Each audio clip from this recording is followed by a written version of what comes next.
गोटे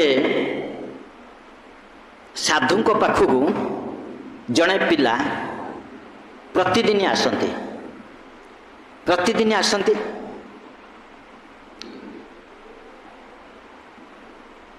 से साधु से पिला पाखरे भितर भक्ति देखी निष्ठा देखी कौन सी दिन से बंद करे ना प्रतिदिन से आसे वर्षा हो झड़ हो जहाँ हो से प्रतिदिन आश्रम को आसे साधु को दर्शन करे तो साधु ता भितर यही श्रद्धाटा विश्वासटा निष्ठाटा को देखती किंतु से पुणी तार गृह को जाए गृह कर्म करे किंतु अधिक सी मंदिर रही सेवा करी मत किसी सेवा दिंतु मुझे भगवान भजन करी ये सब विषय से आग्रह प्रकाश करे ना आसे विश्वास श्रद्धा निष्ठा अच्छी आसे साधु ठार शुणे तो साधु देखिले या पाखे सबकि अच्छी किंतु आर परिवार निशा मोहटा लगी परिवार मोहटा अच्छी से छाड़ी पारुनी किंतु जदि परिवार मोहटा छाड़ी ताहले ये गोटे शुद्ध भक्त हम ईश भगवान को अत्यंत प्रिय भक्त हम साधु जापर अंतर्दृष्टा साधु भितर जापर तो से कही हे वश्य तुम्हें प्रतिदिन आश्रम को मुझे देखुची तुम भितर निष्ठा अच्छी श्रद्धा अच्छी विश्वास अच्छी किंतु तुम्हें परिवार मोहर एमती पड़च तुम्हें परिवार को छाड़ी पारुना तेणु तुम्हें भक्ति अग्रगति करना किंतु तुम्हें जानी रखा उचित ये जो परिवार आम पाई आसी भगवान जो परिवार आमको देइचंते से परिवार नित्य नुहे से परिवारटा नित्य नुहे क्षणस्थायी से जो संपर्क आम बांधीचे पिता पुत्र संपर्क माता पुत्र संपर्क स्वामी स्त्री संपर्क से संपर्कटा मध्य क्षणस्थायी बेसी दिन रही किंतु आमर जनक सहित नित्य संपर्क अच्छी से नित्य संपर्क जहाँ सहित अच्छी से होचंदी परम पुरुष भगवान कृष्ण एवं आमर लक्ष्य होची आमे से भगवान को प्राप्त हवा यहाँ हूँ आमर लक्ष्य हूँ से भगवान सहित भल पाइबा स्थापन करवा संपर्क स्थापन करवा यहीटा आमर लक्ष्य नुहे किंतु जेहेतु आम गोटे परिवार प्राप्त होइचे परिवार रक्षणाबेक्षण दायित्व आमर नवा पिता माता सेवा करवा यहाँ आमर कर्तव्य करवा स्त्री दायित्व आम नवा भरण पोषण दायित्व नवा यहाँ आमर कर्तव्य यहाँ आम करवा किंतु लक्ष्य को भूली जीवानी लक्ष्य होचंदी कृष्ण प्रेम प्राप्ति यहीटा को भूलवानी यहाँ हूँ आम जीवन चरम लक्ष्य ये लक्ष्यटा को रखी आम सब किछि करवा हाँ आम गोटे घरे अच्छे यही घरे आम कांथ देचे घर देचे कई पदा को जमी आसीपारे किसी नष्ट करें सबकि आम करुचे गाधुआ पाधुआ करचे खिया पिया करचे बुलाबुली करचे कर्म करचे कि निश्वास प्रश्वास को बंद करी निश्वास प्रश्वास को रखिकी ना नहीं हाँ निश्वास प्रश्वास को बंद करी किए काम करছে कि निश्वास प्रश्वास को बंद करी किए भजन माने जिते कर्म हो ज्ञान हो जोग हो तप हो निश्वास प्रश्वास को बंद करके किए करছে कि ताकू रखिकी निश्वास प्रश्वास बंद होगा आम रही एगुड़ा किसी हो तेणु आम भगवान अंश मामे वंश जीवलोक जो तो सनातन शाश्वत भाव आम अंश तेणु अंशी भगवान सेवा करवा हूँ आमर कर्तव्य यहाँ हूँ आमर लक्ष्य से लक्ष्य को रखी आम ये परिवार रहा लक्ष्य को भूलिकी नुहे जिते कहते सी भक्तटी से कहला जे आपण जहाँ कहते सी मो कान भितर पशुनी मोर वृद्ध पिता माता मत एत स्नेह कर गोटे घंटा पाखु दूरे जाए तांकर मृत्यु हो मोर स्त्री मत एत भल पाऊँ मुझे घंटाए ता पाखु दूरे जी चारिआडे अंधार देखा जाऊँगी तो मुझे छाड़ी केमी कुआड़े जी से मृत्यु हो आपन जो कथा कहते से कथा मो कान किसी पशुनी से साधु कहले ठीक अच्छे थे परीक्षा कर केते भल पाउचंदी थे परीक्षा कर से माने केते भल पाउचंदी ना केमिति परीक्षा करेंगे से गोटे जोग साधना देले प्राणायाम साधना देले से पिला गोटे प्राणायाम साधना देले से प्राणायाम साधना शिक्षा करीगला से प्राणायाम करी जोग प्राणायाम करी से मृत भाया हो गला ଶୋଇ ପଇଲା, ଘରେ ଯାଇକି ଶୋଇ ପଇଲା, ପ୍ରାଣାୟାମ କରିକି ଶୋଇ ରହିଲା। ସେ ମୃତ ପରି ହେଇଗଲା। ଆଉ ଡାକିଲେ ଶୁଣିଲାନି, କିଛି ହେଲାନି, ହଲିଲାନି, କିଛି ହେଲାନି। ନିଶ୍ୱାସ ପ୍ରଶ୍ୱାସ ହାତ ମାରିଲା ବେଳୁ ଆଉ କିଛି ନାହିଁ। ତ ଘରେ କାନ୍ଦ ବୋବାଳି ପଡ଼ିଗଲା। ଶହ ଶହ ଲୋକ ଆସିଲେ ଦେଖିବା ପାଇଁ କି ପିଲାଟା ଭଲ ଥିଲା, କାଲି ଭଲ ଥିଲା, ହଠାତ୍ କ'ଣ ତାର ଏମିତି ମୃତ୍ୟୁ ହେଇଗଲା। ସମସ୍ତେ ଦୌଡ଼ିକି ଆସିଲେ ଦେଖିବା ପାଇଁ କି ମୃତ ନାହିଁ ତାଠି ଆଉ କିଛି। ତ ସେତେବେଳେ ସେଇ ସାଧୁଟି ଆସିଲେ, ଖବର ପାଇକି ଆସିଲେ। କ'ଣ ହେଇଛି ନା ସବୁଦିନ ଯାଉଥିଲା, ଆଶ୍ରମକୁ ଯାଉଥିଲା, କାଲି ଭଲ ଥିଲା, ଆଜି ହଠାତ୍ ଆସିକି ଏମିତି ତା ଅବସ୍ଥା। ସାଧୁଟି ଦେଖିଲେ, ସାଧୁ ତ ଶିକ୍ଷା ଦେଇଛନ୍ତି ତାକୁ। ସାଧୁ ଦେଖିଲେ, କହିଲେ ଆଚ୍ଛା ଠିକ ଅଛି, ମତେ ଗୋଟେ ଗରା ବା ମାଠିଆ, ପୂର୍ଣ୍ଣ ମାଠିଆ ଜଳ ଆଣିକିରି ଦିଅ। ପୁଷ୍କରିଣୀରୁ ପୂର୍ଣ୍ଣ ମାଠିଆ ଜଳ ଆଣିକିରି ଦିଅ। ସେ ପୂର୍ଣ୍ଣ ମାଠିଆ ଜଳ ଆଣିକି ଦେଲେ। ସାଧୁ ସେ ଜଳକୁ ମନ୍ତ୍ର ତନ୍ତ୍ର କଲେ। ସେ ପିଲାର ଚାରିପାଖେ ସେ ମାଠିଆକୁ ବୁଲେଇଲେ, ବିଭିନ୍ନ ପ୍ରକାର ତାଙ୍କର ଯାହା କଳା କୌଶଳ କରିବା କଥା କଲେ। ଶେଷକୁ ମନ୍ତ୍ର କରି ସାରି ସେ ସାଧୁ କହୁଛନ୍ତି ଯେ ବର୍ତ୍ତମାନ ମନ୍ତ୍ରପୁତ ଜଳ ପ୍ରସ୍ତୁତ ଅଛି। ଏଇ ଜଳକୁ ଯିଏ ପାନ କରିବ ସେ ମୃତ୍ୟୁବରଣ କରିବ, ଏ ପିଲା ଜୀବନ ଲାଭ କରିବ। ତେଣୁ ଜଣକର ମୃତ୍ୟୁରେ ଜଣକର ଜୀବନ ଲାଭ ହବ। ତେଣୁ ଆପଣମାନେ ହଜାର ହଜାର ସଂଖ୍ୟାରେ ଏଠି ଉପସ୍ଥିତ ଅଛନ୍ତି। ଜଣେ କେହି ବ୍ୟକ୍ତି ଆଗକୁ ଆସନ୍ତୁ, ଏ ଯୁବକଟା ବଞ୍ଚିଯାଉ। ତାର ଯୁବତୀ, ସ୍ତ୍ରୀ, ବୃଦ୍ଧ, ପିତାମାତା ଅଛନ୍ତି। ଜଣେ କେହି ବ୍ୟକ୍ତି ଆଗକୁ ଆସନ୍ତୁ। ତ ସେଠି 8 ବର୍ଷରୁ 80 ବର୍ଷ ପର୍ଯ୍ୟନ୍ତ ଲୋକମାନେ ମଧ୍ୟ ଥିଲେ। କିଏ କାହିଁ ଗୋଟେ ଆସିବ? ଗୋଟିଏ ଖସିଲେ କି ତା ପୁଅ ବଞ୍ଚିବ, ଆମେ କାହିଁକି ଜଳ ପିଇକି ମରିବା? ଧୀରେ ଧୀରେ ଖସିଲେ, ଗୃହ ଶୂନ୍ୟ ହେଇଗଲା, ଆଉ କେହି ନାହାନ୍ତି। ଲାଷ୍ଟକୁ ସେ 3 ଜଣ ରହିଲେ। କିଏ? ବାପା, ମା, ସ୍ତ୍ରୀ, ଆଉ କେହି ନାହାନ୍ତି। ବାବା ଦେଖିଲେ ସମସ୍ତେ ପଳେଇଲେଣି। ତ ସେ ବୃଦ୍ଧ ପିତାକୁ କହିଲେ, ଆଜ୍ଞା ଆପଣ ତ ବୃଦ୍ଧ ହେଲେଣି, ମୃତ୍ୟୁ ନିକଟ ହେଲାଣି, ମୃତ୍ୟୁ ଆସି ନିକଟ ହେଲାଣି, ତ ଆପଣ ପିଇ ଦିଅନ୍ତୁ। କାଲି ମରିଥାନ୍ତେ, ଆଜି ମରିଯିବେ, ଆପଣଙ୍କ ପିଲାଟା ବଞ୍ଚିଯିବ, ତାର ଦୀର୍ଘ ଭବିଷ୍ୟତ ଅଛି, ସେ ବଞ୍ଚିଯିବ। ବୁଢ଼ା କହୁଛି, ଆପଣ ଠିକ କହୁଛନ୍ତି ଯେ ମୋର ମରିବା ପାଇଁ ଦୁଃଖ ନାହିଁ, ବୁଢ଼ୀଟା ଅନାଥ ହେଇଯିବ। ବୁଢ଼ୀଟା ମୋ ବିହୁନେ ଗୋଟେ ଦିନ ବଞ୍ଚି ପାରିବନି। ମୁଁ ମରୁ ସେ ବୁଢ଼ୀଟା ମରିଯିବ, ଏଇଟା ହେଉଛି ମୋର ଚିନ୍ତା। ନହେଲେ ମୋର ଚିନ୍ତା କିଛି ନାହିଁ। ବୁଢ଼ୀଟାକୁ ଛାଡ଼ିବା ପାଇଁକି ଚାହୁଁନି ମୁଁ, ସେ ମରିଯିବ, ସିଏ ମୋ ବିନା ମରିଯିବ।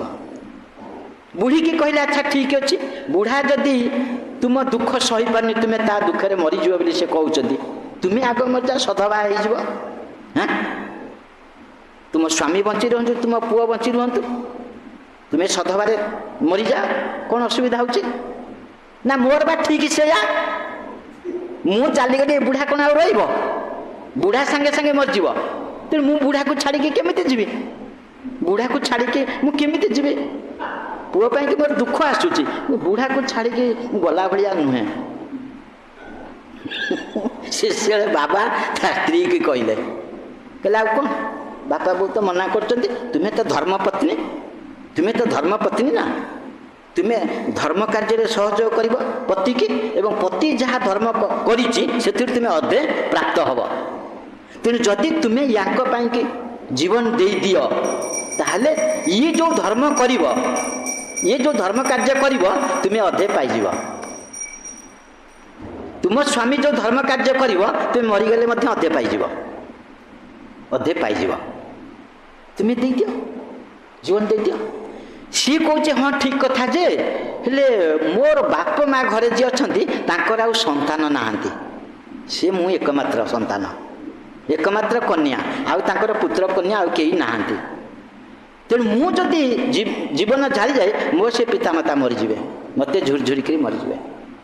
ତେଣୁ ମୁଁ ଭାବୁଛି, ଯଦି ସ୍ୱାମୀ ଚାଲିଗଲେ ମୁଁ ଆଉ ଏଠି ରହିବି କାହିଁକି, ବାପ ଘରକୁ ପଳେଇବି, ବାପ ମାଙ୍କୁ ଦେଖିବି ଟିକେ। ଆଉ ସେ ମରିନି, ଇଏ କିନ୍ତୁ ଚିନ୍ତା କଲାଣି ଘରକୁ ପଳେଇବି, ଏଠି ଆଉ କାହିଁ ରହିବି, ଏଠି ଆଉ ରହିବିନି, ବୁଢ଼ା ବୁଢ଼ୀକି ବାପ ମାଙ୍କୁ ଟିକେ ଦେଖିବି, ସେବା କରିବି। ମରିନି, ସେ ଚିନ୍ତା କଲାଣି। ତ ସେଇଠି ସାଧୁ କହିଲେ, ନା ନା, ତୁମେ କେହି ଜୀବନ ଦେବା ଦରକାର ନାହିଁ। ବର୍ତ୍ତମାନ ଏଇ ଯୁବକ ପାଇଁ ମୁଁ ସେ ଜଳ ପିଇବି ଏବଂ ମୁଁ ଜୀବନ ଦେବି। ଯେମିତି ସାଧୁ ଏତିକି କହିଛନ୍ତି ସେ 3 ଜଣ ଯାକ କୃତ୍ୟ ହେଇଗଲେ। ସାଧୁ ସାଧୁ ସାଧୁ ସାଧୁ, ଆପଣ ପ୍ରକୃତ ସାଧୁ, ଆପଣ ସେ କାର୍ଯ୍ୟଟା ପାରିବେ। ଆପଣଙ୍କ ପାଦ ପଦ୍ମରେ ଆମେ ସାଷ୍ଟାଙ୍ଗ ପ୍ରଣିପାତ କରୁଛୁ, ଦୟାକରି ଆପଣ ସେଇ ଜଳ ଟିକେ ପାନ କରନ୍ତୁ, ଆମ ପୁଅଟା ବଞ୍ଚିଯାଉ, ମୋ ସ୍ୱାମୀଟା ବଞ୍ଚି ଯାଆନ୍ତୁ। ଆପଣଙ୍କର କ'ଣ, ଆପଣଙ୍କର ଜୀବନ ମରଣ ଭିତରେ କିଛି ତଫାତ ନାହିଁ। ଭାଗବତ କଥା କହିଲେ ଆଉ। ତେଣିକି ସେ ବାପ ମା ବୋହୁ ଭାଗବତ କଥା କହିଲେ। ସାଧୁଙ୍କର କ'ଣ ଜୀବନ ମରଣ ଅଛି? ସେ ବଞ୍ଚିଲେ ଯାହା, ମଲେ ସେଇଆ। ତାଙ୍କର ଜୀବନ କେବଳ ପରର ଉପକାର ପାଇଁ। ବୃକ୍ଷ ଭଳି ତାହାର ଜୀବନ। ବୃକ୍ଷଟା ପରଙ୍କ ପାଇଁ କି କେବଳ ରହିଛି, ଅନ୍ୟର ଉପକାର ପାଇଁ। ତାହାର ବକଳ, ତାହାର ଗଣ୍ଡି, ତାହାର ପତ୍ର, ତାହାର ଡାଳ, ତାହାର ଫୁଲ, ତାହାର ଫଳ କେବଳ ଅନ୍ୟମାନଙ୍କ ପାଇଁ। ସାଧୁର ଜୀବନ ସେମିତି ଅନ୍ୟମାନଙ୍କ ପାଇଁ। ଆପଣ ଦୟାକରି ଜୀବନ ଦାନ କରନ୍ତୁ, ଆମେ ଆପଣଙ୍କ ପାଦ ପଦ୍ମରେ ଚିର ଋଣୀ, ଜନ୍ମ ଜନ୍ମାନ୍ତ ପାଇଁ ଆମେ ଋଣୀ ହେଇକି ରହିବୁ। ବହୁ ପ୍ରଶଂସା। ସେତେବେଳେ ପୁଅ ଉଠିକି କହିଲା, କେହି ଋଣୀ ହେବା ଦରକାର ନାହିଁ, କେହି ଋଣ ସୁଝିବା ଦରକାର ନାହିଁ, ଜନ୍ମ ଜନ୍ମାନ୍ତ ପାଇଁ ଋଣୀ ହେବା ଦରକାର ନାହିଁ। ତୁମେ ସମସ୍ତେ ଭଲରେ ରୁହ, ମୁଁ ସେଇ ସାଧୁଙ୍କ ସାଙ୍ଗରେ ଗୃହତ୍ୟାଗ କରିକି ଯାଉଛି। ଚାଲିଗଲେ ଆଉ କ'ଣ, ଚାଲିଗଲେ ଆଉ, ପରୀକ୍ଷା ହେଇଗଲା, ଚାଲିଗଲେ ଆଉ। ଏଇ ହେଉଛି ଭଲ ପାଇବା। କିଏ କାହାକୁ ଭଲ ପାଉଛି? କିଏ କାହାକୁ ଭଲ ପାଉଛି? ଭଲ ପାଇବା ବସ୍ତୁ ହେଉଛନ୍ତି ଭଗବାନ କୃଷ୍ଣ, ଅନ୍ୟ କେହି ନୁହନ୍ତି। ଯଦି ତୁମେ କୃଷ୍ଣକୁ ଭଲ ପାଉଛ ତାହେଲେ ତୁମେ ସମସ୍ତଙ୍କୁ ଭଲ ପାଇବ, ସମସ୍ତେ ତମକୁ ଭଲ ପାଇବେ। ଯଦି ତୁମେ କୃଷ୍ଣକୁ ଭଲ ପାଉନା, ତମକୁ କେହି ଭଲ ପାଇବେନି, ତମେ ମଧ୍ୟ କାହାକୁ ଭଲ ପାଉନା। ଏସବୁ ଛଳନା, ଏସବୁ ଛଳନା। ଏ ଭଲ ପାଇବାରେ କିଛି ମୂଲ୍ୟ ନାହିଁ। ତେଣୁ ଏଇଭଳି ଭାବରେ ଆମେ କହୁଥିଲେ ଶ୍ରଦ୍ଧା ବିଶ୍ୱାସ। ଗୁରୁଙ୍କ ଠାରେ ଶ୍ରଦ୍ଧା ବିଶ୍ୱାସ ଅର୍ଥ ଗୁରୁଦେବ କହୁଛନ୍ତି ମାନେ ଭଗବାନ କହୁଛନ୍ତି। ମର୍ତ୍ତ୍ୟ ବୁଦ୍ଧି ସେଠି କଲେ ହବନି। ଗୁରୁଦେବ କହୁଛନ୍ତି ମାନେ ଭଗବାନ କହୁଛନ୍ତି। ବହୁ ଜାଗାରେ ଭଗବାନ କହିଛନ୍ତି, ଭାଗବତରେ କହିଛନ୍ତି, ଆଦର ପରିଚର୍ଯ୍ୟା ସର୍ବାଙ୍ଗୀର ଅଭିବନ୍ଦନମ୍ ମଦ୍ଭକ୍ତା ପୂଜା ବାଧିକା ସର୍ବଭୂତେଷୁ ମନ୍ମତି। କହିନାହାନ୍ତି? ମୋର ଯେମିତି, ମତେ ଯେମିତି ଆଦର କରୁଛ, ମୋର ଯେମିତି ପରିଚର୍ଯ୍ୟା କରୁଛ, ମୋର ଯେମିତି ପୂଜାର୍ଚ୍ଚନା କରୁଛ, ଠିକ୍ ସେମିତି ମୋ ଭକ୍ତର କରିବ। ଠିକ୍ ସେମିତି ମୋର ଭକ୍ତର କରିବ। ମୋ ଠାରେ ଯେମିତି ଭଲ ପାଇବା, ମୋ ଭକ୍ତ ଠାରେ ସେମିତି ଭଲ ପାଇବା। ପୁନଶ୍ଚ କହୁଛନ୍ତି, ତୁମେ ମୋତେ ପୂଜା କଲେ, ମୋର ସେବା କଲେ, ଯେତିକି ମୁଁ ସନ୍ତୁଷ୍ଟ ନ ହୁଏ, ମୋର ଭକ୍ତର ପୂଜା କଲେ ମୁଁ ଅଧିକ ସନ୍ତୁଷ୍ଟ ହୁଏ। ବହୁତ ଜାଗାରେ କଥା କୁହାଯାଇଛି। ତ ସେଥିପାଇଁ କି ବିଶ୍ୱାସ ଶ୍ରଦ୍ଧା ସହିତ ଗୁରୁଦେବଙ୍କର ସେବା କରିବା। ଗୁରୁଦେବ ଯାହା କହୁଛନ୍ତି ଠିକ୍ କହୁଛନ୍ତି। ଗୁରୁ ବାକ୍ୟ ଚିତେତେ କରିବା ଅଜ, ଆର୍ ନା କରିବ ମନେ ଆଶା, ଆର୍ ନା କରିବ। ଗୁରୁଦେବ କହିଛନ୍ତି ମାନେ ମୁଁ ସେଟା କରିବି। ତାପରେ ଆମେ ଦେଖିବା ଚତୁର୍ଥରେ ଆସୁଛି ସାଧୁ ମାର୍ଗ ଅନୁଗମନ। ସାଧୁ ମାର୍ଗ ଅନୁଗମନ। ଯେତେବେଳେ ଆମେ ଶ୍ରଦ୍ଧା ବିଶ୍ୱାସର ସହିତ ଗୁରୁଙ୍କର ସେବା କରିବା, ଗୁରୁ ଯେତେବେଳେ ଆମକୁ କୃପା କରିବେ, ତ ସେତେବେଳେ ଆମର ସାଧୁ ମାର୍ଗ ଅନୁଗମନ ହବ। ସହଜରେ ସାଧୁ ମାର୍ଗ ଅନୁଗମନ ହବନି। ଯଦା ଭ୍ରାମଂ ଭ୍ରାମଂ ହରି ରସ ଗଳଦ ବୈଷ୍ଣବ ଜନ କଦାଚିତ ସମ୍ପଶ୍ୟନ୍ ତଦନୁଗମନେ ସ୍ୟାତ୍ ରୁଚିଯୁତ ତଦା କୃଷ୍ଣ ଭୃତ୍ୟା ତେଜନ୍ତି ସନେକ ମାଇକ ଦଶଂ ସ୍ୱରୂପଂ ବିଭ୍ରାଣ ବିମଳ ରସଂ ଭୋଗଂ ସ କୁରୁତେ। ଆମେ ସମସ୍ତେ ଆନନ୍ଦ ପାଇବା ପାଇଁ ବ୍ୟାକୁଳିତ ହଉଛେ, ସମସ୍ତେ ଟିକେ ସୁଖ ପାଇବା ପାଇଁ ବାଡେଇ ପିଟି ହଉଛେ, କିନ୍ତୁ ସୁଖ ଆମେ ପାଉନେ। ଆମେ ସେତିକି ବେଳେ ସୁଖ ପାଇବା ଯେତେବେଳେ ଆମେ ଜଣେ ଶୁଦ୍ଧ ଗୁରୁଙ୍କ ଆଶ୍ରୟରେ ରହିବା, ଭଗବାନଙ୍କ ଭଜନ କରିବା। ଯଦା ଭ୍ରାମଂ ଭ୍ରାମଂ ହରି ରସ ଗଳଦ ବୈଷ୍ଣବ ଜନ। ଆମର ଭ୍ରମଣ ବନ୍ଦ ହବ ଯଦା ଭ୍ରାମଂ ଭ୍ରାମଂ। ଆମର ଭ୍ରମଣ ଚାଲିଛି, କେତେ ଭ୍ରମଣ ହେଲାଣି, କେତେ ଜନି ଗଲାଣି ଆମେ କହିପାରିବାନି। ଆମେ ଏ ଭ୍ରମଣ ସେତିକି ବେଳେ ବନ୍ଦ ହବ। କେତେବେଳେ? ହରି ରସ ଗଳଦ ବୈଷ୍ଣବ ଜନ। ଯେତେବେଳେ ଜଣେ ଆମେ ଶୁଦ୍ଧ ବୈଷ୍ଣବକୁ ପ୍ରାପ୍ତ ହବା, ତାଙ୍କଠାରୁ ଭଗବାନ କୃଷ୍ଣଙ୍କ କଥା ଶ୍ରବଣ କରିବା। ଶୁଦ୍ଧ ବୈଷ୍ଣବ ଯେତେବେଳେ ମୁଖ ଖୋଲୁଛନ୍ତି, କୃଷ୍ଣ କଥା କହୁଛନ୍ତି, ଆଜେ ବାଜେ କଥା କିଛି କହୁନାହାନ୍ତି, ସାଂସାରିକ କଥା କିଛି କହୁନାହାନ୍ତି, ସ୍ତ୍ରୀ ପୁରୁଷର କଥା କହୁନାହାନ୍ତି, ନଳ ଦମୟନ୍ତୀ କଥା କହୁନାହାନ୍ତି, କି ସାବିତ୍ରୀ ସତ୍ୟବାନ କଥା କହୁନାହାନ୍ତି। କାହା କଥା କହୁଛନ୍ତି? ଭଗବାନ କୃଷ୍ଣଙ୍କ କଥା କହୁଛନ୍ତି। ହରି ରସ ଗଳଦ ବୈଷ୍ଣବ ଜନ। ମୁଖ ଖୋଲିଲେ କୃଷ୍ଣ କଥା। ସେଇ ସାଧୁଙ୍କର ସଙ୍ଗ ଯେତେବେଳେ ଆମର ହବ, ତଦନୁଗମନେ ସ୍ୟାଦ୍ ରୁଚିଯୁତ, ତଦନୁଗମନେ ସ୍ୟାଦ୍ ରୁଚିଯୁତ, ସେତେବେଳେ ଆମେ ସେଇ ସାଧୁ ମାର୍ଗ ଅନୁଗମନ ହବ। ସାଧୁ ଯୋଉ ରାସ୍ତାରେ ଯାଉଛନ୍ତି ମୁଁ ସେଇ ରାସ୍ତାରେ ଯିବି। ଆଉ ଶ୍ରବଣ ଫବଣ କିଛି ନାହିଁ, ସାଧୁଙ୍କ ଠାରେ ଶ୍ରଦ୍ଧା ନାହିଁ, ବିଶ୍ୱାସ ନାହିଁ, ଅନୁଗମନ ହବ? ସାଧୁ ମାର୍ଗ ଅନୁଗମନ ହବ? ଗମନ ହବ, ଅନୁଗମନ ହବନି। ଗମନ କଣ, ଅନୁଗମନ କଣ? ଅନୁଗମନ, ଗମନ ମାନେ ମୁଁ ନିଜେ ନିଜେ ଚାଲିଛି, ଗମନ। ଅନୁଗମନ ମାନେ ଜଣକ ପଛରେ ଚାଲିଛି। ବୁଝି ହେଉଛି? ଜଣେ ଗୁରୁଙ୍କ ପଛେ ପଛେ ଚାଲିଛି, ଆଉ ଜଣେ ସିଧା ସିଧା ଚାଲୁଛି। କିଏ ପହଞ୍ଚିବ ଠିକ ରାସ୍ତାରେ ଯାଇକିରି? ଯିଏ ଗୁରୁଙ୍କ ପଛରେ ଯାଉଛି ସିଏ ପହଞ୍ଚିଯିବ। ଯିଏ ସିଧା ସିଧା ଯାଉଛି, ଚାରି ଛକ ପଡ଼ିଲେ ବାଟ ବୁଲିଯିବ। ଚାରି ଛକ ପଡ଼ିଲା, କେହି ଲୋକ ନାହାନ୍ତି, ଯୁଆଡ଼େ ପଶିଯିବ। ଆଉ କ'ଣ? ନାଇଁ, କେଶବ ପ୍ରିୟ ପ୍ରଭୁ, ଯୁଆଡ଼େ ଗୋଟେ ପଶିଯିବ ନା ନାଇଁ? ଯିଏ ପଛରେ ଚାଲିଛି ସେ ଗୁରୁଙ୍କୁ ଫଲୋ କରିକି ଚାଲିଛି। ଗୁରୁ ଯୁଆଡ଼େ ଯାଉଛନ୍ତି ସେ ସିଆଡ଼େ ଯାଉଛନ୍ତି, ସେ ପହଞ୍ଚିବ। ଗୁରୁ କୋଉଠି ଯାଉଛନ୍ତି?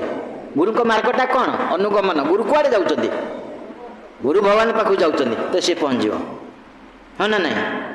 ତେଣୁ ଅନୁଗମନ, ଅନୁକୀର୍ତ୍ତନ ସବୁଥିରେ ଅନୁ ଲାଗିଛି। ଅନୁଶ୍ରବଣ, ଗୁରୁଦେବ କୀର୍ତ୍ତନ କରିଛନ୍ତି, ଆମେ ଅନୁକୀର୍ତ୍ତନ କରୁଛେ।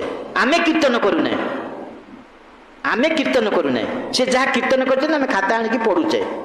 ଆମର କ'ଣ ଯୋଗ୍ୟତା ଅଛି ଆମେ କୀର୍ତ୍ତନ କରିବା? ଆମର କ'ଣ ଯୋଗ୍ୟତା ଅଛି? ଯୋଉଦିନ ଜଣେ କୀର୍ତ୍ତନ କଲା ସେଇଦିନ ତାର ପତନ ହେଇଯିବ। ମୁଁ କୀର୍ତ୍ତନ କରୁଛି, ପତନ ଅବସମ୍ଭାବୀ। ମୁଁ ଶ୍ରବଣ କରୁଛି, ମୁଁ ଭଜନ କରୁଛି, ମୁଁ ସେବା କରୁଛି, ପତନ ଅବସମ୍ଭାବୀ। ଗୁରୁଦେବ ତାଙ୍କ ବ୍ୟାସ ପୂଜାରେ ଲେଖିଛନ୍ତି, ଗୁରୁଦେବ ପ୍ରେସିଡେଣ୍ଟ ଥିଲେ, ସେ ଲେଖିଛନ୍ତି କେମିତି ଜଣେ ଭଜନ, ଗୁରୁ ଆନୁଗତ୍ୟ ଭଜନଟା କ'ଣ ସେ ଲେଖିଛନ୍ତି। ଯେତେବେଳେ ମନ୍ଦିରରେ ଗୁରୁଦେବ ପ୍ରେସିଡେଣ୍ଟ ଥିଲେ ନା, ସେ ଲେଖିଛନ୍ତି, ତାଙ୍କର ଅନୁଭୂତି ଲେଖିଛନ୍ତି। ତାଙ୍କ ଅନୁଭୂତି ଲେଖିଛନ୍ତି, ଯେତେବେଳେ ଆମେ ପ୍ରେସିଡେଣ୍ଟ ଅଛୁ, ଯେତେବେଳେ ମନ୍ଦିରରେ ଗୋଟାଏ ବିରାଟ ଉତ୍ସବ ଆସେ, ତ ସେତେବେଳେ ସବୁଯାକ ଦାୟିତ୍ୱ କାହାର? ପ୍ରେସିଡେଣ୍ଟଙ୍କର। ତେଣୁ ସେ ପ୍ରେସିଡେଣ୍ଟ ହିସାବରେ କ'ଣ କରନ୍ତି? ଗୋପାଳଜୀଙ୍କ ପାଖରେ ପ୍ରାର୍ଥନା କରନ୍ତି, ହେ ଗୋପାଳଜୀ, ହେ ରାଧା ଗୋପାଳଜୀ, ଟିକେ କୃପା କର, ଏ ଅନୁଷ୍ଠାନଟା କେମିତି ହେଇଯାଉ, ଏତେ ବଡ଼ ଉତ୍ସବ କେମିତି ହେଇଯାଉ, ଟିକେ ମୋତେ କୃପା କର। ରାଧା ଗୋପାଳଙ୍କ ପାଖରେ ସେତେବେଳେ ମୁଣ୍ଡ ପିଟନ୍ତି, ତ ରାଧା ଗୋପାଳ ତାଙ୍କୁ କୃପା କରନ୍ତି। ଯେତେବେଳେ କୃପା କରନ୍ତି ଉତ୍ସବଟି ସୁରୁଖୁରୁରେ ହେଇଯାଏ, ବିରାଟ ଉତ୍ସବ ସୁରୁଖୁରୁରେ ହେଇଯାଏ। ତ ସେତେବେଳେ ଯେତେବେଳେ ଉତ୍ସବଟି ସମ୍ପନ୍ନ ହେଇଯାଏ, ସେତେବେଳେ ମନ ଭିତରେ ଟିକେ ଗର୍ବ ଆସିଯାଏ। ସୁନ୍ଦର ଭାବରେ ପ୍ରୋଗ୍ରାମଟା ହେଇଗଲା, ଉତ୍ସବଟା ସୁନ୍ଦର ଭାବରେ ହେଇଗଲା। ଆମେ ପ୍ରେସିଡେଣ୍ଟ ଥିଲୁ, ହେଇଗଲା। ଆମେ ଯଦି ପ୍ରେସିଡେଣ୍ଟ ନଥାନ୍ତୁ ହେଇପାରିଥାନ୍ତା? ଗତ ବର୍ଷ କ'ଣ ଏଇଭଳି ହେଇଥିଲା? ଆମେ ପ୍ରେସିଡେଣ୍ଟ ଥିଲୁ, ତେଣୁ ହେଇଗଲା। କ'ଣ ହେଲା? ଯେତେବେଳେ ଉତ୍ସବଟା ହେଇନି, କାର୍ଯ୍ୟଟା ହେଇପାରିନି, ଆମେ ରାଧା ଗୋପାଳଙ୍କ ପାଖରେ ପାଦ ମୁଣ୍ଡ ପିଟି କାନ୍ଦୁଛେ, ହେ ଗୋପାଳ ମୋତେ ଟିକେ କୃପା କରନ୍ତୁ, ହେ ଗୁରୁଦେବ ମୋତେ ଟିକେ କୃପା କରନ୍ତୁ। ଯେମିତି ସେଇଟା ହେଇଗଲା, ମୋ ଦ୍ୱାରା ହେଲା, ମୁଁ କଲି। ପତନ ଅବସମ୍ଭାବୀ, ପତନ ଅବସମ୍ଭାବୀ। ଆମର କୌଣସି ଯୋଗ୍ୟତା ନାହିଁ। ଆମେ ଭାଗବତ କ୍ଲାସରେ ବସିଛୁ, ଆମର କୌଣସି ଯୋଗ୍ୟତା ନାହିଁ। ଆମେ ସୁଖଦେବ ଗୋସ୍ୱାମୀ ନୁହେଁ, ନା ଆମେ ସୁତ ଗୋସ୍ୱାମୀ ନୁହେଁ। ଆମର ଯୋଗ୍ୟତା ନାହିଁ ଭାଗବତ କଥା କୀର୍ତ୍ତନ କରିବା ପାଇଁ। କିନ୍ତୁ ଗୁରୁଦେବଙ୍କର ଆଜ୍ଞା ପାଇ, ଗୁରୁଦେବଙ୍କ କୃପାକୁ ନେଇ, ଗୁରୁଦେବଙ୍କର ନୋଟ ଖାତାକୁ ନେଇ ଆମେ ବସିଛୁ, କୀର୍ତ୍ତନ କରୁଛୁ। ତ ଯେତେବେଳେ ଆମେ ଭାଗବତ କଥା କୀର୍ତ୍ତନ କରୁଛୁ ବା କରିବା ପାଇଁ ଯାଉଛୁ, ହଜାରେ ଗୁରୁଦେବଙ୍କୁ ପ୍ରାର୍ଥନା କରୁଛୁ, ହେ ଗୁରୁଦେବ ମୋତେ କୃପା କର, ହେ ଗୁରୁଦେବ ମୋତେ କୃପା କର, ଆପଣଙ୍କର କେମିତି ବଦନାମୀ ନ ହଉ। ନା ନାଇଁ, ଯଦି ଭୁଲ ହେଲା କାହାର ବଦନାମୀ ହବ? ମୋର ହବ? କାହାର ହବ? ଇ କାହା ଶିଷ୍ୟ? କେହି ଆମକୁ ଚିହ୍ନି ନାହାନ୍ତି, ଆମକୁ କେହି ଚିହ୍ନି ନାହାନ୍ତି, ଆଉ ଜାଣିନାହାନ୍ତି। ଆମେ ଯାଇ କୋଉଠି କ୍ଲାସ ଫ୍ଲାସ ଦେଇକିରି ଆଉଛୁ, ଆମକୁ କିଏ ଚିହ୍ନିଛି? ସେଠି ପ୍ରଶ୍ନ ଆସିବ କ'ଣ, ଇଏ କାହାର ଶିଷ୍ୟ? ଇଏ ଯେ କଥା କହିବାକୁ ଆସିଥିଲେ କାହାର ଶିଷ୍ୟ? ନା ସେ ଚୈତନ୍ୟ ଚନ୍ଦ୍ର ଦାସଙ୍କ ଶିଷ୍ୟ। କାହାର ବଦନାମୀ ହେଲା? ଗୁରୁଦେବଙ୍କର ବଦନାମୀ ହେଉଛି। ତେଣୁ ଆମେ ହଜାରେ ପ୍ରାର୍ଥନା କରୁଛୁ, ହେ ଗୁରୁଦେବ ମୋତେ ଉଦ୍ଧାର କରନ୍ତୁ, ମୁଁ ଟିକେ ଏ କଥା କୀର୍ତ୍ତନ କରୁଛି, ମୋର କେମିତି ଭୁଲ ଭାଲ ନ ହଉ, ମୋତେ ଟିକେ କୃପା କରନ୍ତୁ, ଆପଣ ଟିକେ କୃପା କରନ୍ତୁ। ସେ କୃପା କଲେ। ଆମର କୌଣସି ଯୋଗ୍ୟତା ନାହିଁ, କିନ୍ତୁ ବହୁ ଲୋକ ଆମକୁ ପ୍ରଶଂସା କଲେ। ଆମର କୌଣସି ଯୋଗ୍ୟତା ନାହିଁ, କିନ୍ତୁ ବହୁ ଲୋକ ଆମକୁ ପ୍ରଶଂସା କଲେ। ସୁନ୍ଦର ଭାଗବତ କଥା ଆପଣ କହିଲେ, କେତେ ସୁନ୍ଦର ଲାଗିଲା, ଓହୋ ଏତେ ସୁନ୍ଦର କଥା ଆପଣ କହିଲେ। ତ ସେତେବେଳେ ଆମ ଭିତରେ ଭାବ ଆସିଗଲା। କ'ଣ ଆସିଲା? ମୁଁ ସୁନ୍ଦର କହିଲି, ନହେଲେ ଲୋକମାନେ ଏତେ ପ୍ରଶଂସା କେମିତି କରୁଛନ୍ତି? ଲୋକମାନେ ଏତେ ପ୍ରଶଂସା କେମିତି କରୁଛନ୍ତି? ମୁଁ ସୁନ୍ଦର ଭାଗବତ କଥା କହିଛି, ପତନ ଅବସମ୍ଭାବୀ। ଇଏ ଅନୁକୀର୍ତ୍ତନ ହେଲା, ଏଇଟା ଅନୁକୀର୍ତ୍ତନ ନୁହେଁ, ଏଇଟା କୀର୍ତ୍ତନ ହେଇଗଲା, କୀର୍ତ୍ତନ ହେଇଗଲା ଏଇଟା। ସେଥିପାଇଁ କହୁଛି ଶ୍ରୁତି ସ୍ମୃତି ପଞ୍ଚରାତ୍ର ବିଧି ବିନାଂ ଐକାନ୍ତିକ ହରିର୍ ଭକ୍ତି ଉତ୍ପାତ ଏବ କଳ୍ପତେ, ଉତ୍ପାତ ଏବ କଳ୍ପତେ। ଆମେ ପୁରାଣ, ବେଦ, ପୁରାଣ, ଉପନିଷଦ, ପଞ୍ଚରାତ୍ର ବିଧି କି ନ ମାନି ଆମେ ସିଧାସଳଖ ଯେଉଁ ଐକାନ୍ତିକ ଭକ୍ତି ଦେଖେଇବା, ଉତ୍ପାତ ସୃଷ୍ଟି ହେବ। ନା ଆମର କିଛି ଉନ୍ନତି ହେବ, ନା ଅନ୍ୟର କିଛି ଉନ୍ନତି ହେବ। ସବୁ କୃପା ସାପେକ୍ଷ। ଆମର କୌଣସି ଯୋଗ୍ୟତା ନାହିଁ। ପରମ ଗୁରୁଦେବ କହିଲେ ତୁମର କୌଣସି ଯୋଗ୍ୟତା ନାହିଁ, ସେବା କରିବା ଯୋଗ୍ୟତା ମଧ୍ୟ ତୁମର ନାହିଁ। ତମେ କେବଳ କୃପା ପ୍ରାର୍ଥନା କରିପାରିବ, ହେ ଗୁରୁଦେବ ମୋତେ ଟିକେ କୃପା କରନ୍ତୁ, ହେ ଗୋପାଳ ମୋତେ ଟିକେ କୃପା କରନ୍ତୁ। ଏଇ କୃପା ପ୍ରାର୍ଥନା ତମେ କରିପାରିବ, ତା ଛଡ଼ା ଅନ୍ୟ ଯୋଗ୍ୟତା ତମର କିଛି ନାହିଁ। ତେଣୁ କୃପାକୁ ନେଇ ଆମେ ସେବା କରିବା। ଶିଷ୍ୟର ଏକମାତ୍ର ପୁଞ୍ଜି ହେଉଛି କୃପା। କୃପାକୁ ନେଇକି ସେ ଆଗକୁ ଯାଉଛି। କୃପା ଯଦି ନାହିଁ, ଗୋଟେ ପାଦ ଉଠେଇକି ସେ ଗୋଟେ ପାଦ ପକେଇ ପାରିବ ନାହିଁ। ତେଣୁ ଆମେ କହୁଥିଲେ ସାଧୁ ମାର୍ଗ ଅନୁଗମନ ସେତିକି ବେଳେ ହବ ଯେତେବେଳେ ଶୁଦ୍ଧ ଭକ୍ତଙ୍କ ପାଖରୁ ସେ ଶ୍ରବଣ କରିବ। ତାପରେ କ'ଣ ହେଉଛି ନା ତଦା କୃଷ୍ଣ ବୃତ୍ତିଆ ତେଜନ୍ତି ସନେକ ମାଇକ ଦଶା। ଯେପର୍ଯ୍ୟନ୍ତ ମାୟାର ପ୍ରଭାବ ଆମ ଉପରେ ଅଛି, ଆମେ ଭକ୍ତିରେ ଅଗ୍ରଗତି କରିପାରୁ ନାହିଁ। ନା ନାହିଁ? ଆଉ ମାୟାର ପ୍ରଭାବ ଆମଠାରୁ ଯିବ କେମିତି? ମାୟାର ପ୍ରଭାବ ବଳବତ୍ତର ଅଛି ଆମଠାରେ। ସେ ମାୟାର ପ୍ରଭାବ କେମିତି ଯିବ? ନା ତଦା କୃଷ୍ଣ ବୃତ୍ତିଆ ତେଜନ୍ତି ସନେକ ମାଇକ ଦଶା। ଆମେ ଯେତିକି ଯେତିକି ସାଧୁଙ୍କ ପ୍ରତି ଆକର୍ଷିତ ହେବା, ଆମେ ଯେତିକି ଯେତିକି ଶ୍ରବଣ ପ୍ରତି ଆକର୍ଷିତ ହେବା, ଆମେ ଯେତିକି ଯେତିକି କୃଷ୍ଣ ରାଧାକୃଷ୍ଣଙ୍କ ପ୍ରତି ଆକର୍ଷିତ ହେବା, ଆମର ସେତିକି ସେତିକି ଯେଉଁ ମାଇକ ଦଶା କଟି କଟି କମି କମି କମି କମି ଯିବ। ଯେତେବେଳେ ସମ୍ପୂର୍ଣ୍ଣ ଭାବରେ ଆସକ୍ତି ଆମର ରାଧା ଗୋପାଳଜୀଙ୍କ ପାଖରେ ଆସିଯିବ, ସମ୍ପୂର୍ଣ୍ଣ ଭାବରେ ମାୟା ଆସକ୍ତି ଆମର ଚାଲିଯିବ, ପରିବାର ଆସକ୍ତି ଚାଲିଯିବ, ସଂସାର ଆସକ୍ତି ଚାଲିଯିବ, ଏ ଜଗତ ଆସକ୍ତି ଚାଲିଯିବ। ସେତେବେଳେ ସ୍ୱରୂପଂ ବିଭ୍ରାଣ, ସ୍ୱରୂପଂ ବିଭ୍ରାଣ ବିମଳ ରସଂ ଭୋଗଂ ସହ କୁରୁତେ। ସେତେବେଳେ ଜଣେ ସ୍ୱରୂପ ସ୍ଥିତିକି ଆସିବ। ଯେପର୍ଯ୍ୟନ୍ତ ଜଣେ କୃଷ୍ଣ ଦାସ୍ୟ ସ୍ଥିତିକି ନ ଆସିଛି, ଭଗବାନଙ୍କ ପାଦ ପଦ୍ମରେ ସମ୍ପୂର୍ଣ୍ଣ ଭାବରେ ନିଷ୍ଠାର ସହ ସେବା ନ କରିଛି, ତ ସେପରି ମାୟା ଦଶା ମାୟାର ବନ୍ଧନ ତାକୁ ଛାଡ଼ିନି, ମାୟାର ବନ୍ଧନ ତାକୁ ଛାଡ଼ିନି, ସେ ଅଛି ମାୟାର ବନ୍ଧନ ଭିତରେ ଅଛି। ସ୍ୱରୂପଂ ବିଭ୍ରାଣ, ସ୍ୱରୂପକୁ ଆସିକି ଯେତେବେଳେ ସେବା କରିବ, ସେଇ ସେବାରେ କୃଷ୍ଣ ଆନନ୍ଦିତ ହେବେ, ତ ଆମେ ଆନନ୍ଦ ପାଇବା, ଏଇଟା ସ୍ୱାଭାବିକ କଥା। ସ୍ୱରୂପ କ'ଣ? ନିତ୍ୟ କୃଷ୍ଣ ଦାସ। ଆମେ ଯେତେବେଳେ ସେବା କରୁଛେ, ଆମ ଭିତରେ ସେଇ ଭାବଟା ଆସୁଛି, ହେ କୃଷ୍ଣ ମୁଁ ତୁମର ଦାସଟା। ଯଦି ସେଇ ଭାବଟା ନ ଆସୁଛି, ତାହେଲେ ସେ ସେବାଟା ହଉନାହିଁ, ସେ ସେବାଟା ହଉନାହିଁ। ପୁନଶ୍ଚ ଦାସ୍ୟ ହେଲେ, ଦାସ୍ୟର ସମ୍ବନ୍ଧ ହେଲେ, ହେ କୃଷ୍ଣ ତୁମେ ମୋର ନିତ୍ୟ ପ୍ରଭୁ, ମୁଁ ତୁମର ନିତ୍ୟ ଭୃତ୍ୟ, ଏ ସମ୍ବନ୍ଧ ହେଲେ ତ ସେବା ହବ। ହେ କୃଷ୍ଣ ତୁମେ ମୋର ନିତ୍ୟ ସଖା, ମୁଁ ତୁମର ନିତ୍ୟ ସଖା, ତୁମେ ମୋର ସଖା, ମୁଁ ତୁମର ସଖା। ହେ କୃଷ୍ଣ ତୁମେ ମୋର ସନ୍ତାନ, ମୁଁ ତୁମର ପିତା, ମୁଁ ତୁମର ମାତା। ହେ କୃଷ୍ଣ ତୁମେ ମୋର ସ୍ୱାମୀ, ମୁଁ ତୁମର ପତ୍ନୀ। ହେ କୃଷ୍ଣ ତୁମେ ମୋର ପ୍ରେମିକ, ମୁଁ ତୁମର ପ୍ରେମିକା। ଯୁଆଡ଼େ ଗୋଟାଏ ସମ୍ବନ୍ଧ ହେଲେ ତ ସେବା ହବ। ସମ୍ବନ୍ଧ ନାହିଁ କି ସେବା ହବ? କି ସେବା ହବ? ତେଣୁ ଏଇ ସମ୍ବନ୍ଧ କୃଷ୍ଣଙ୍କ ସହିତ ହବ। ଆମେ କୃଷ୍ଣଙ୍କ ସହିତ ସମ୍ବନ୍ଧିତ ହବା କେମିତି? ନିଜେ ନିଜେ ଛାଇଁ ଛାଇଁ ଯାଇକି ଗୋଟେ ସମ୍ପର୍କ ଯୋଡ଼ିବା। ହେ କୃଷ୍ଣ ତୁମେ ମୋର ସଖା ହେଲ, ମୁଁ ତୁମର ସଖା କହିବି, ହେଇଯିବ? এই সম্বন্ধটা কেমিতি হব? কিଏ সম্বন্ধ করেইবে? গুরুদেবে সম্বন্ধ করেইবে।